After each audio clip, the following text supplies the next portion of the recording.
कहेंगे? हाँ, मैं ये बताना चाहती हूँ, आज मेरा पहला पेपर था।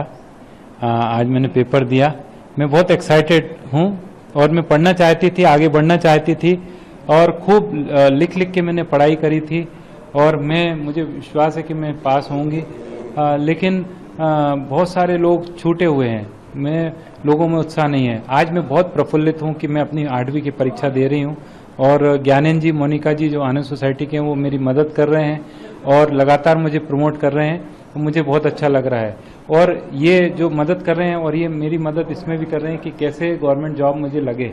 और गवर्नमेंट जॉब मैं चाहती हूँ, सरकार से निवेदन करती हूँ। और मतलब मेरे पास माँ बहुत गरीब है, इनके पास झोपड़ी में रह रही है लेकिन उसके पास घर नहीं है।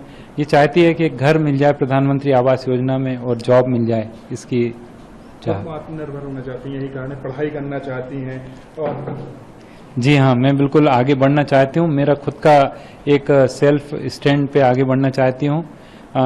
और ये मतलब मैं किसी के ऊपर निर्भर ना रहूं, सबसे बड़ी बात। और मैं अपनी माँ और पिता तो मेरे साथ हैं, उनको भी सहयोग करना चाहती हूँ। गीता को कब लगा ऐसा कि उसे पढ़ाई करनी चाहिए, क्योंकि वो पाकिस्तानी पहुंच गई थी, फिर हिंदुस्तान काफी टफ रहा है, कब पहली बार लगा? देखिए, सबसे पहले तो ये है कि जब मेरी पेरेंट्स जब मिल गए, मेरे माँ मिल गई, उसके बाद मुझे लगा कि अब मेरा टारगेट है जल्दी से, क्योंकि बहुत गरीब है माँ, झोपड़ी में रहती हैं, तो मुझे सबसे पहले घर लेना है, नौकरी। इसलिए मुझे लगा कि इसके लिए पढ़ना होगा, तो मैंने पढ़ाई शुरू की और लगातार मैं पढ़ाई कर रही हूँ। गीता ने भी 8वीं का एग्जाम दिया है, इसके बाद कौन कौन सी पढ़ाई करना चाहती हैं, कौन से सब्जेक्ट चूज करेंगी, किस चीज में वो आगे बढ़ना चाहेंगी? देखिए, मैंने 8वीं की परीक्षा दे दी है और मैं 10वीं करूँगी और 12वीं करूँगी, आगे बढ़ती जाऊँगी। और मैं जॉब के साथ साथ ये पढ़ाई करूँगी पार्ट टाइम, और साथ में कॉलेज एजुकेशन में भी आगे बढ़ना चाहती हूँ। और मतलब ये लगातार 8वीं से छलांग लगा के मुझे बहुत ऊपर जाना है और मुझे एक मिसाल बनना है। क्या बनना चाहती है गीता? पढ़ाई कर रही हैं, डॉक्टर, इंजीनियर, साइंटिस्ट, क्या बनना चाहती हैं गीता?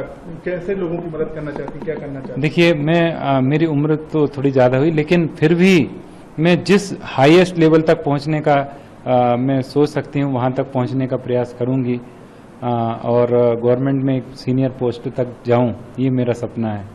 और गवर्नमेंट मुझे मदद करेगी, मुझे पूरा विश्वास है और मैं आगे बढ़ूंगी। गीता की उम्र करीब 32 से 33 साल हो चुकी है। इस उम्र में लोग पढ़ाई के बारे में नहीं सोचते, तो गीता को हिम्मत कहाँ से आई कि नहीं, मैं इस एज में भी पढ़ाई कर सकती हूँ?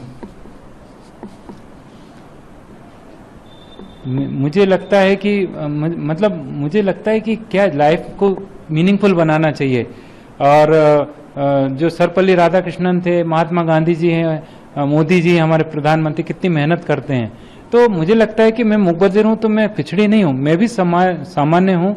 और जैसे एक सामान्य व्यक्ति आगे बढ़ सकता है तो मुकद्दर क्यों नहीं, तो मैं आगे बढ़ूँ। कम से कम शिक्षा में तो आगे बढ़ ही सकती हूँ, पढ़ लिख के आगे कुछ कर सकती हूँ। और कुछ मतलब जैसे मैं वहाँ पे भी साक्षरता कक्षाएं अटेंड कर रही हूँ और ये साइन लैंग्वेज मैंने सीखी और धीरे धीरे डेवलप हो रही है। और डोंगरे सर भी सपोर्ट कर रहे हैं और अब जूम के माध्यम से ये पढ़ती है। किस किस का सहयोग गीता को मिल रहा है पढ़ाई के क्षेत्र में या फिर उनको जीवन में आगे बढ़ने के क्षेत्र में? ये जो ज्ञानेंद्र पुरोहित जी हैं, ये लगातार, ये उनकी वाइफ मोनिका जी आनंद सर्विस सोसाइटी में शुक्रगुजार हूँ जिन्होंने मेरा घर ढूंढा और पढ़ा रहे हैं। और साथ में मेरी माँ, परिवार तो है ही, और एक वहाँ पे लोकल संस्था है, उनसे डोंगरे जी हैं, वो भी कभी कभी सहयोग करते लोकली। तो ये जो सहयोग है, लेकिन जो सहयोग हमको जो भी थोड़ा बहुत मिल रहा है, इसलिए थोड़ा सा आगे बढ़ पाई हूँ। लेकिन बहुत स्ट्रगल है, मेरी लाइफ में भी स्ट्रगल है और ईश्वर से दुआ करती हूँ कि इनको खूब भगवान आशीर्वाद दे। और औरंगाबाद में भी मैं हूँ, खुश हूँ। और अभी भोपाल आई हूँ, तो मैं यहाँ पर परीक्षा दे के खुश हूँ। औरंगाबाद से भोपाल क्यों चुना पढ़ाई के लिए गीता ने?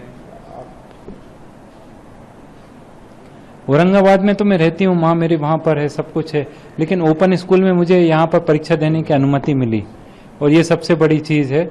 और चूंकि मैंने 5वीं मध्य प्रदेश से की थी, मुझे आसानी से परमिशन मिल गई। ये भी एक कारण था। विदेश मंत्री उसमें सुषमा स्वराज जी थी और काफी मदद की थी और यही कारण वापस भी आ पाई। अभी भी सरकार से क्या सहयोग मिल रहा है? किसी तरह की कोई परेशानी आती है पढ़ाई हो या जीवन यापन करने में?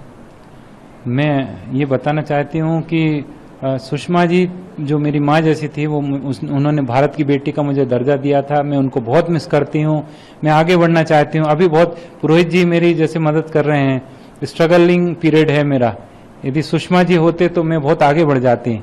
आगे बढ़ने के लिए सुषमा जी जैसा सहयोग उसके बाद कम मिला। और मोदी जी बहुत अच्छे प्राइम मिनिस्टर हैं, उनसे मैं मिली भी थी, सुषमा जी ने मिलवाया था। अब मैं अपनी अपील वहाँ तक पहुँचा पा रही हूँ, पहुँचाने का प्रयास कर रही हूँ मीडिया के माध्यम से। सर, मैं मतलब लाइफ में मेरी बहुत गरीबी है और बहुत सारी दिक्कतें हैं। मैं बहुत दुखी रहती हूँ। हमारे पास खर्चे का पैसा नहीं रहता। फिर भी आपसे गुजारिश है कि सुषमा जी नहीं है तो आप मेरे प्रधानमंत्री हैं, आप मेरी मदद करें। सरकार मेरी मदद के लिए आगे आए। कई लोग हिम्मत हार जाते हैं। गीता रानी की बात करें, पाकिस्तान पहुंचना हो, वहां से मुखबदर होने के बाद वापस लौटना हो, तो फिर आप ऐसे लोगों से क्या कहेंगे जो मुखबदर हैं या फिर दिव्यांग हैं, जो हार मान लेते हैं कि जीवन में कुछ नहीं कर सकते? मैं देखती हूँ जो बोलने वाले, इवन मुखबदिर छोड़ो, आप बोलने वाले हार मान जाते हैं। तो ये जो शिक्षा का प्रचार प्रसार है, ये होना चाहिए। आज मैं इतने संघर्ष से आगे बढ़ रही हूँ, तो मैं स्वयं ये सोचती हूँ, मैं खुद सोचती हूँ कि आगे पढ़ूँ, आगे बढ़ूँ। तो मैं सबको इंस्पायर करना चाहती हूँ कि आगे बढ़ो, हार मत मानो, आगे बढ़ सकते हो।